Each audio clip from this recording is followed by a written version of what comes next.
Movie की starting में बताया जाता है कि सऊदी अरेबिया में यूएस मिलिट्री बैरक्स को टेररिस्ट ने बॉम्ब से उड़ा दिया है और ये काम शेख अहमद बिन तलाल का है। नेक्स्ट सीन में एक कार रेगिस्तान से होती हुई जाती दिखाई जाती है और इस कार में शेख तलाल है।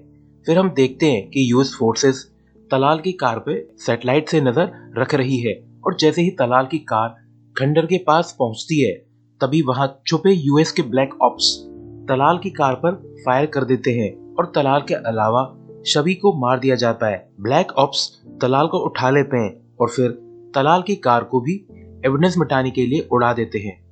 नेक्स्ट सीन में एफबीआई के ऑफिस में एजेंट एंथोनी हबार्ड को एक आदमी रिपोर्ट करता है कि अभी अभी न्यूयॉर्क पुलिस डिपार्टमेंट से रिपोर्ट आई है कि किसी ने एक पब्लिक बस को हाईजैक करके इसमें बॉम्ब लगा दिया है। तो ये लोग जल्दी से बस की तरफ जाने लगते हैं। वहीं बस के पास बॉम्ब स्क्वाड वाले बस के डोर से अपना कैमरा अंदर डालकर सिचुएशन देख रहे थे। तो अचानक से यहाँ पर छोटा सा एक ब्लास्ट होता है, मगर यहाँ कोई भी डिस्ट्रक्शन नहीं होता। तो वो स्क्वाड मेंबर दरवाजा खोलकर देखते हैं कि पैसेंजर ब्लू पेंट में लिपटे हुए हैं, यानी बस में रियल बॉम्ब के बजाय पेंट बॉम्ब था। फिर इन्हें बस से एक टेप मिलता है जिसकी रिकॉर्डिंग में एक आदमी कहता है कि अगर हमारी डिमांड पूरी नहीं की तो अगला बॉम्ब पेंट बॉम्ब के बजाय रियल होगा। एफबीआई वाले सोचते हैं कि इस आदमी ने कोई डिमांड तो की ही नहीं, शायद कोई मजाक कर रहा है। मगर तभी इन्हें एक फैक्स आता है कि रिलीज हिम। ये लोग फिर से सोचते हैं कि आखिर रिलीज किसको करना है, ये तो लिखा ही नहीं है। एजेंट एंथोनी को एक आदमी रिपोर्ट करता है कि सर, क्राइम सीन पर एक लेडी गवर्नमेंट एजेंसी का बैच शो करके कुछ छानबीन कर रही है। इसके बाद एंथोनी सीन पर पहुंचकर लेडी से पूछता है कि मैडम, आप यहाँ पर क्या कर रही हो। तो लेडी अपने आप को एलिस क्रॉफ्ट इंट्रोड्यूस करती है और कहती है कि वो एक सीआईए ऑफिसर है। एंथनी कहता है कि सीआईए को डोमेस्टिकली ऑपरेट करने की अनुमति नहीं है और तुम यहाँ क्राइम सीन को इन्वेस्टिगेट करके फेडरल लॉ को वायलेट कर रही हो। और मिस क्राफ्ट, अगर आप कुछ भी जानती हो तो हमसे शेयर जरूर करना। मगर एलिस क्राफ्ट एंथनी से कोई भी इंफॉर्मेशन शेयर करना नहीं चाहती। तो एंथनी को लगता है कि मिस क्राफ्ट जरूर कुछ छुपा रही है। तो जब एलिस क्राफ्ट यहाँ से जा रही थी तो एंथनी अपने आदमी से कहता है कि इसका पीछा करते रहो। नेक्स्ट डे एंथनी का पार्टनर फ्रैंक आकर कहता है कि एयरपोर्ट के इमिग्रेशन ऑफिस से कॉल आया है, वहां हमें जाना होगा। इसके बाद एयरपोर्ट पर इमिग्रेशन डिपार्टमेंट का ऑफिसर इन्हें एक पैसों से भरा बैग दिखाता है जिसमें $10,000 थे। ऑफिसर बोलता है कि सिर्फ कल ही टेरर अटैक हुआ, भले ही वो पेंट बॉम्ब था, और अब यहाँ एक आदमी इतनी अमाउंट में कैश ले जा रहा था। तो मुझे शक हुआ और मैंने आपको बुला लिया। फिर इन पैसों के मालिक से पूछताछ होती है, इसका नाम खलील सलेह है। खलील सलेह कहता है कि मैं शादी करने वाला हूँ और ये पैसे दहेज के हैं। मगर किसी भी ऑफिसर को खलील पर विश्वास नहीं होता। तो एंथनी अपने आदमी से कहता है कि खलील को चुपके से फॉलो करो, और ये लोग खलील की टैक्सी का पीछा करते हुए ब्रुकलिन तक पहुंच जाते हैं, जहां एंथनी और फ्रैंक भी पहुंचकर उस पर दूर से नजर रख रहे थे और कुछ एजेंट्स खलील का पीछा कर रहे थे। जब खलील किसी से बात कर रहा था तो एक एजेंट उन दोनों की फोटो ले लेता है फर्दर इन्वेस्टिगेशन के लिए। मगर खलील को माइक नाम के एजेंट पर शक होता है और वो भागने लगता है, और वो गलियों से भागता हुआ एक फेंसेस के ऊपर से कूदकर एक रेड वैन की तरफ भागता है और चलती वैन में कूदकर बैठ जाता है और यहाँ से निकल जाता है। वहीं एंथनी और फ्रैंक दोनों काफी सरप्राइज्ड होते हैं खलील के इस स्टंट से। इसके बाद इन्वेस्टिगेशन में पता चलता है कि वो वैन तो चोरी की थी। फिर एंथनी को एजेंट फ्लॉयड का कॉल आता है कि सर, आपने मुझे एलिस पर नजर रखने के लिए कहा था, मगर थोड़ी देर पहले मैंने मिस क्रॉफ्ट के आदमियों को खलील के साथ देखा। तो एफबीआई वाले काफी फोर्स के साथ फ्लॉयड के बताए एड्रेस पर आ जाते हैं और यहाँ मौजूद सीआईए के सभी ऑपरेटिव्स को अरेस्ट कर लिया जाता है। और फिर एंथनी सीआईए के हाइडआउट के बेसमेंट में जाता है जहाँ खलील के साथ साथ एलिस क्राफ्ट भी मौजूद थी। तो एंथनी कहता है कि सीआईए आजकल इलीगली डोमेस्टिकली ऑपरेट करने लगी है, या मिस क्राफ्ट तुम ही कुछ ज्यादा उछल रही हो। एंथनी मिस क्राफ्ट से पूछता है कि तुम हमसे आकर छुपा क्या रही हो और सीक्रेटली क्या इन्वेस्टिगेट कर रही हो। मगर एलिस कुछ भी नहीं बताती। तो एंथनी खलील के साथ साथ एलिस को भी अरेस्ट करवा देता है, यह कहकर कि मैडम पर किडनैपिंग, ऑब्स्ट्रक्शन ऑफ जस्टिस और असॉल्ट के चार्जेस लगाओ।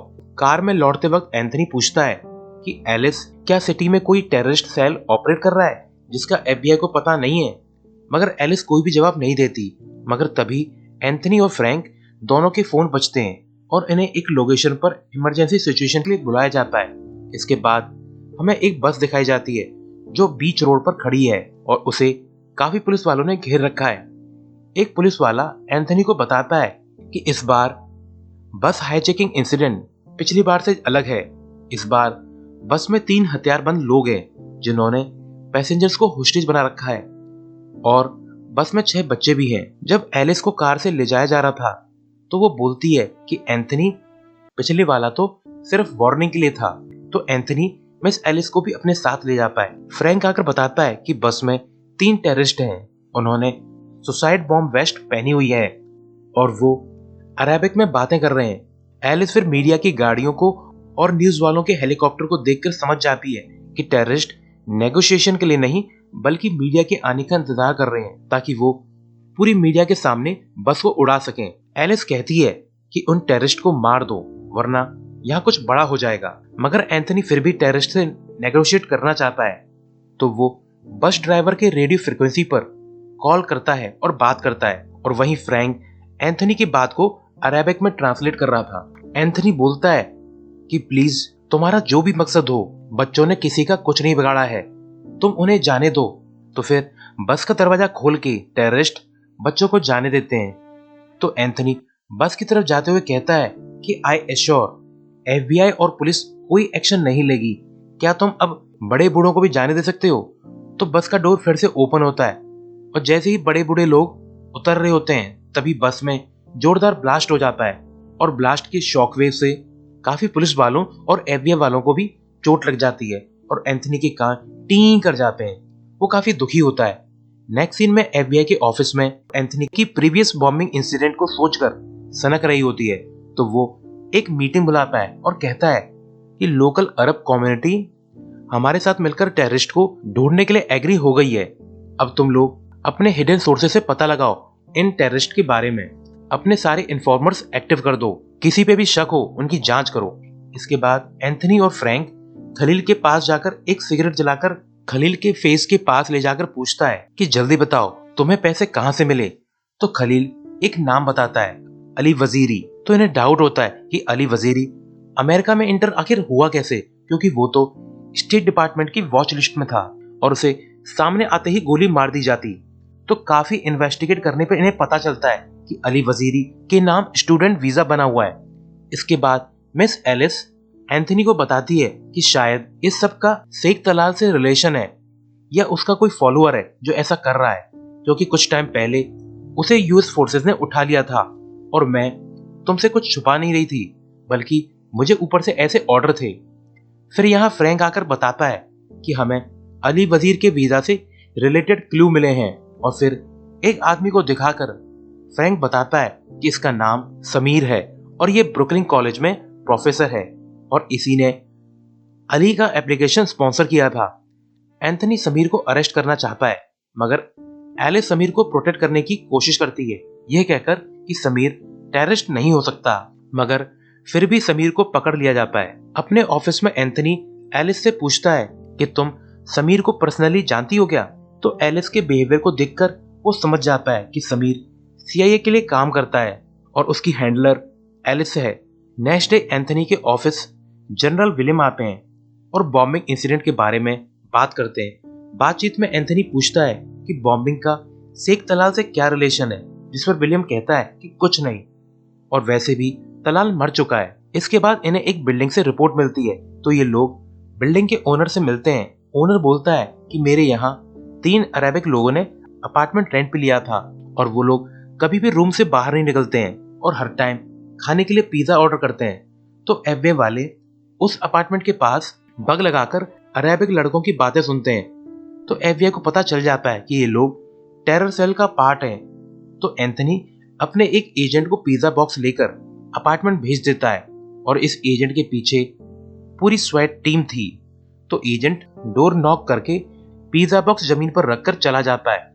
जब अंदर वो लड़का पिज्जा बॉक्स खोलता है तो उसमें से स्मोक बॉम्ब फट जाता है और इसे सुनकर स्वैट टीम भी अंदर आकर इन लोगों को मार देती है और फिर यहाँ पर फ्रैंक को विंडो के पास बॉम्ब मेकिंग कंपोनेंट मिल जाते हैं। इस विक्ट्री का जश्न मनाने के लिए ये लोग बाहर में जाते हैं। तभी इन्हें एक शॉकवेव महसूस होती है, तो ये लोग चेक करने जाते हैं और देखते हैं कि एक थिएटर में अभी अभी ब्लास्ट हुआ है और अब पुलिस और फायर फाइटर्स लोगों को वहां से बाहर निकाल रहे हैं। अब न्यूयॉर्क में 2 बस के और थिएटर बॉम्बिंग इंसिडेंट की वजह से लोगों के दिल में डर बैठ गया था, तो एंथनी एक स्ट्रेटेजी मीटिंग बुलाता है और सभी लॉ इन्फोर्समेंट ऑफिशियल से सॉल्यूशन पूछता है, मगर कोई भी सॉल्यूशन नहीं निकलता। अब बॉम्बिंग इंसिडेंट की वजह से वॉशिंगटन डीसी में हाई ऑफिशियल्स की मीटिंग बुलाई जाती है। इस मीटिंग में जनरल विलियम और एंथनी भी शामिल होते हैं। बिग लीडर्स न्यूयॉर्क में मार्शल लॉ लगाने के बारे में प्लान करते हैं, तो जनरल विलियम और एंथनी इस डिसीजन के अगेंस्ट वोट करते हैं कि मार्शल लॉ लगने से टेरर सेल मिलने के बजाय वो लोग और गहरा छुप जाएंगे। फिर सीआईए डायरेक्टर अपनी एजेंट शैरन को बुलाता है, जो कि असल में एलिस ही थी। एलिस बताती है कि ये टेरर सेल नॉर्मल सेल की तरह काम नहीं कर रहे, नॉर्मल टेरर सेल के लीडर को मार दो तो वो खत्म हो जाता है। मगर इस न्यू टेरर सेल में सभी अपने अपने लीडर हैं और इंडिपेंडेंटली काम कर रहे हैं, यानी वो किसी से ऑर्डर नहीं ले रहे। और जब ये मीटिंग चली रही होती है, तभी एक टेररिस्ट एफबीआई की बिल्डिंग 1 फेडरल प्लाजा में अपना ट्रक घुसा देता है और फिर हमें दिखाया जाता है कि 1 फेडरल प्लाजा बिल्डिंग का नामो निशान मिट गया है। इस ब्लास्ट में 600 से ज्यादा लोग मारे जाते हैं। एंथनी यह हालत देखकर बहुत दुखी होता है। जब एंथनी से एलिस मिलने आती है तो वो एलिस पे भड़क उठता है कि इस बॉम्बिंग इंसिडेंट की कोई भी न्यूज समीर ने क्यों नहीं दी, वो तुम्हारा इन्फॉर्मर है ना। नेक्स्ट डे एंथनी टीवी पर देखता है कि प्रेसिडेंट ने मार्शल लॉ लागू कर दिया है और अब आर्मी सिटी में इंटर कर रही है। आर्मी हर घर, हर शॉप, हर कार को चेक करने लगती है। हर उस आदमी को चेक किया जा रहा था जो पिछले 6 महीने में यूएस आया है या वो अरेबिक है। फिर एंथनी जल्दी से जनरल विलियम के पास जाकर पूछता है कि आप लोग ये क्या कर रहे हो। पूरे शहर में आर्मी हर घर को चेक कर रही है और जरा भी शक होने पर लोगों को टॉर्चर किया जा रहा है। आप सबकी फ्रीडम को छीन रहे हो। मगर जनरल विलियम सिर्फ 3 वर्ड्स बोलता है कि निकलो यहां से। फिर एंथनी समीर के घर जाता है। समीर इन पर भड़क उठता है कि तुम अमेरिकन अरब के लोगों को खुलेआम मार रहे हो। मगर एंथनी उससे टेररिस्ट के बारे में पूछता है तो समीर सिर्फ एक नाम बताता है, तारिक हुसैनी, जो कि एक ऑटो शॉप में काम करता है। तो एफबीआई वाले वहां जाकर रेड मारते हैं, मगर यहाँ पर यूएस आर्मी वाले आ जाते हैं। तो बाहर हेलीकॉप्टर की आवाज से सबका ध्यान हट जाता है और एक आदमी ग्रेनेड की पिन निकालकर फोड़ देता है, जिससे यहाँ पर तगड़ा ब्लास्ट होता है। और फिर यूएस आर्मी इस शॉप पर बाहर से अंधाधुंध फायरिंग करने लगती है और बिल्डिंग को उड़ा देती है। एंथनी भी जैसे तैसे करके तारिक हुसैनी को बचाकर बाहर निकाल लाता है।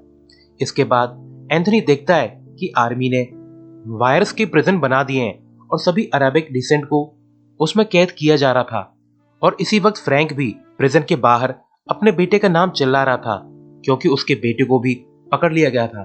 फ्रैंक काफी भड़कता है कि इस देश के लिए मैंने 20 साल काम किया, 10 साल से ब्यूरो में हूं, मगर बदले में मुझे क्या मिला। आर्मी ने मेरी पत्नी को नॉक करके मेरे बेटे को उठा लिया। फ्रैंक अपना एफबीआई बैच फेंक कर चला जाता है, यह कहकर कि अब मुझे इसकी जरूरत नहीं है, मेरी जगह भी प्रिजन में ही है। एंथनी विलियम से जाकर भिड़ जाता है कि तुम किस हद तक गिरोगे। पहले तुमने मेरी जासूसी की और फिर तुमने तारिकी के अड्डे पर हमारी परवाह किए बगैर हमला कर दिया और अब एक एफबीआई एजेंट के बच्चे को पकड़ लिया। मगर विलियम उसकी बात पर ध्यान नहीं देता। फिर जनरल विलियम, एलिस और एंथनी तारिकी के प्रिजन के पास जाते हैं, जहां उससे पूछताछ हो रही थी। एलिस कहती है कि तारिकी हुसैनी कुछ नहीं जानता, तो विलियम तारिकी को टॉर्चर करने के लिए कहता है। फिर रूम के बाहर तारिकी की तड़प कर चिल्लाने की आवाज आती है और लास्ट में गन शॉट की आवाज आती है, यानी जनरल विलियम ने तारिकी को मार दिया। इसके बाद एंथनी सीआईए डायरेक्टर से मिलता है और कहता है कि सर, आप देख रहे हो आर्मी सिटी में क्या कर रही है। वो लोगों को घर से घसीट कर निकाल रही है, बिना रीजन के अरेस्ट कर रही है। और अब तो जनरल विलियम ने तारिकी को भी मार दिया। उसे किसने हक दिया तारिकी को मारने का। सीआईए डायरेक्टर स्टीव कहता है कि शेख तलाल को जनरल विलियम ने ही उठवाया था और तुम बाकी जानकारी एलिस से ही लो। तो कार में एलिस बताती है कि मैंने इराक में 2 साल काम किया, उस समय शेख हमारा एलाई था और उसने सद्दाम को ओवरथ्रो करने में हमारा साथ दिया। मैं समीर से वही मिली थी। उस टाइम यूएस शेख की फोर्सेस को सपोर्ट कर रहा था और इनके बीच का लिंक मैं थी। फिर अचानक से यूएस की कुछ पॉलिसीज चेंज हो गई और फिर हमारी फोर्सेस को वहां से वापस बुला लिया गया और शेख की फोर्सेस को वहां मरने के लिए छोड़ दिया गया। तो मुझे वहां कुछ जवान लड़कों पर तरस आ गया और मैंने समीर और कुछ लड़कों को यूएस में इंटर करवा दिया और आज ये वही लड़के हैं जो बॉम्बिंग कर रहे हैं। एलिस रोते हुए बोलती है कि इन लोगों को मैंने ही बॉम्ब बनाना सिखाया था। ये लोग सद्दाम की फोर्सेस से लड़ने वाले थे, न कि यूएस में टेररिस्ट अटैक करने वाले। एंथनी फिर फ्रैंक के घर जाता है और कहता है कि मुझे तुम्हारी हेल्प चाहिए। और अब हम देखते हैं कि पार्क्स में लोग प्रोटेस्ट कर रहे हैं, रैलियां निकाल रहे हैं। एलिस समीर से मिलकर पूछती है कि अब कितने टेरर सेल बचे हैं। तो समीर बोलता है कि एक और एलिस की फोर्स करने पर वो इन्हें उससे मिलवाने के लिए रेडी हो जाता है। समीर एलिस को अपने साथ ले जाता है एक बाथ हाउस के लिए और वहां पहुंचकर कोई रिचुअल करने लगता है। तो एलिस समझ जाती है कि समीर ही लास्ट टेरर सेल है। एलिस पूछती है कि तुम ही लास्ट टेरर सेल हो। तो समीर एलिस पर गन पॉइंट करके कहता है कि लास्ट टेरर सेल जैसी कोई चीज ही नहीं है, ये तो बस शुरुआत है। और एक जार से बॉम्ब निकालकर वो पहन लेता है। मगर इसी टाइम एंथनी और फ्रैंक भी यहाँ आ जाते हैं। तो समीर एलिस को होस्टेज बना लेता है, मगर एलिस सभी बॉम्बिंग के लिए खुद को जिम्मेदार मान रही थी और गिल्टी फील कर रही थी। तो वो समीर से दूर भागने लगती है तो समीर उसे शूट कर देता है और इसी टाइम एंथनी समीर को भून डालता है और समीर बाथ हाउस में गिर जाता है। अब एलिस इनके सामने मारी जाती है।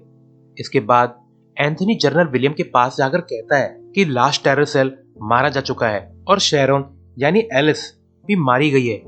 उसने अपनी जान की बाजी लगा दी लास्ट टेरर सेल को रोकने के लिए। इट्स ऑल ओवर, आप अपनी आर्मी वापस बुला लीजिए। मगर जनरल विलियम कहता है कि ये मैं डिसाइड करूंगा कि ये मामला कब खत्म होगा। तो एंथनी कहता है कि ये सब तुम्हारी वजह से ही तो हो रहा है।